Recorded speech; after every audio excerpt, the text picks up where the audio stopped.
আজ এক অদ্ভুত সুখ বুকের ভিতর।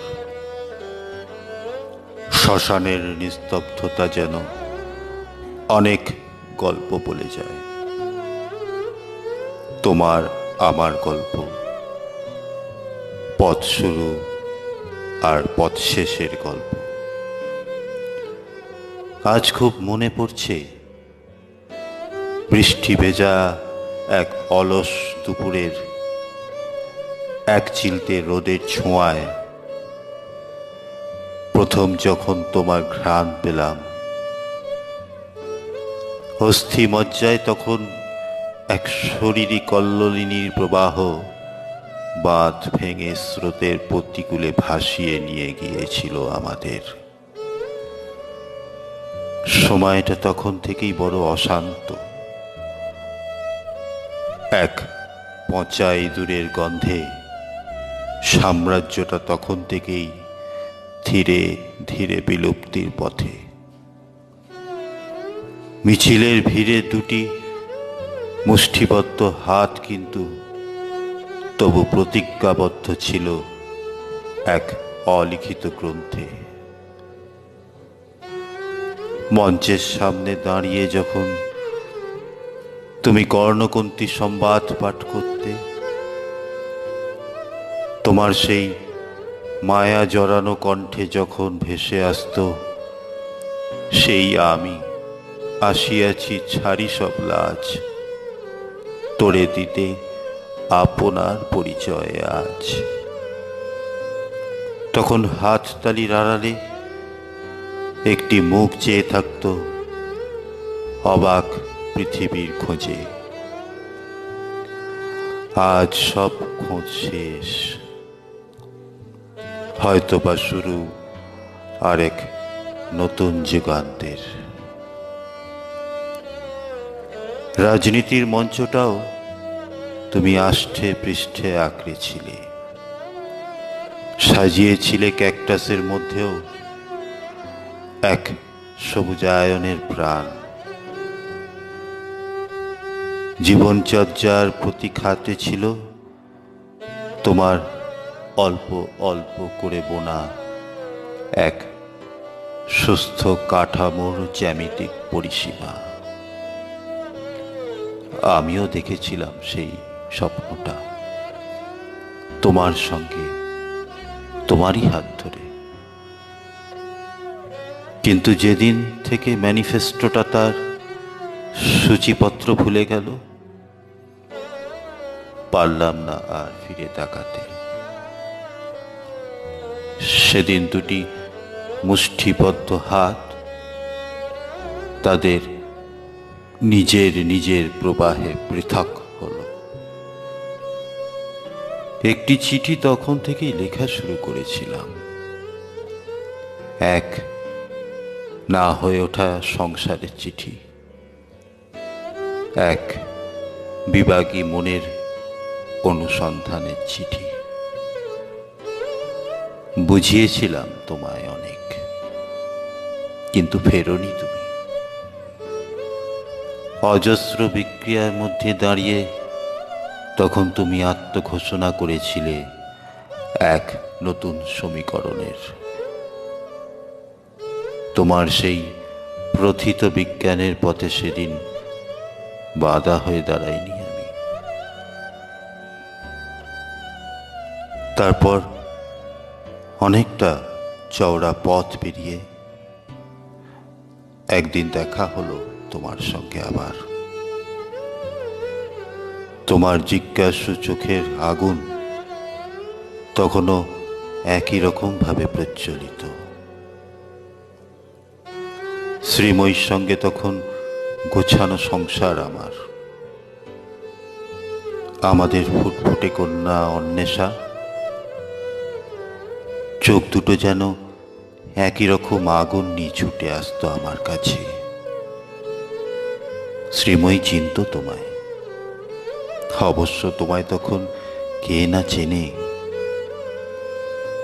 তুমি তখনও এক হার না মানা বিপ্লবী। একদিকে ইতিহাসের আশাবাদ, আরেকদিকে আদর্শের মেরুকরণ। এই দুইয়ের টানাপোড়েনে তুমি তখন ক্ষত বিক্ষত, অথচ পথভ্রষ্ট হওনি তুমি। এক রাষ্ট্রের অবলুণ্ঠিত স্বপ্নগুলিকে তুমি তখনও কুড়িয়ে নিয়ে আঁচল দিয়ে গাঁট বেঁধে রেখেছিলে। এক দুপুরে শরতের আকাশের নিচে আবার দুজনে একসঙ্গে এসে দাঁড়ালাম। ভেবেছিলাম দেখাবো তোমায় আমার সেই চিঠিটা, কিন্তু বুঝলাম তোমার জন্য লেখা চিঠিটা এখনো শেষ হয়নি। তুমি জানলে সেদিন শ্রীময়ীর কথা, আর আমি দেখলাম সেই বিন্যাসের ভাঙন, যেখানে শৃঙ্খল আজ পথহারা। এখন আর মিছিলের প্রাণ নেই, অথচ না বুঝে ওঠা মুখগুলির অবাক ভিড়। প্ল্যাকার্ড আছে ভাষা বিকৃত, চিৎকার আছে অর্থ নেই। হাহাকারের সেই বিভীষিকার মধ্যে দাঁড়িয়েও এক বীর সৈনিকের মতো তুমি লড়ে চলেছিলে। তোমার জেহাদি চোখ দুটির সামনে সেদিন নিজেকে প্রচণ্ড ম্লান মনে হয়েছিল। সংসার নয়, তুমি তখন ক্ষয়িষ্ণু স্বপ্নের পুনর্বিন্যাসে ব্যস্ত। তারপর আর দেখা হয়নি তোমার সঙ্গে। অন্বেষা তখন কলেজে। ওদের এক রিইউনিয়ন প্রোগ্রামে তোমার ডিকটেশন শুনে ও তোমার খুব ফ্যান হয়ে গিয়েছিল। ওর মুখেই শুনলাম তুমি নাকি খুব অসুস্থ। তোমার সেই পুরনো হাঁপানিটা, ওখানেই তোমায় থামতে হলো। এতখানি লড়াই একা লড়তে লড়তে ক্লান্ত হয়ে পড়েছিলে তুমি। হসপিটালের বেডে শুয়ে শুয়ে তুমি তখন গোছানো ছবিগুলির স্মৃতিচারণ করছিলে। না, পারিনি সেদিন যেতে তোমার কাছে। লড়াকু মনের থেমে যাওয়ার কথাটা যে আমার চিঠিতে লিখতে পারবো না। সুরঞ্জনা, তুমি ভালো থেকো। জানি তুমি ফিরবে না। উষ্ণ চুম্বনের রোমাঞ্চে আর শিহরিত হবে না আমাদের মন প্রাণ। যদি বলি ফিরে এসো সুরঞ্জনা, নক্ষত্রের রূপলি আগুন ভরা রাতে, জানি সে ডাক শুধু কবিতাতেই স্থান পাবে। তুমি যে আবহমান কাল ধরে বয়ে চলা বিশ্বাস বায়ু,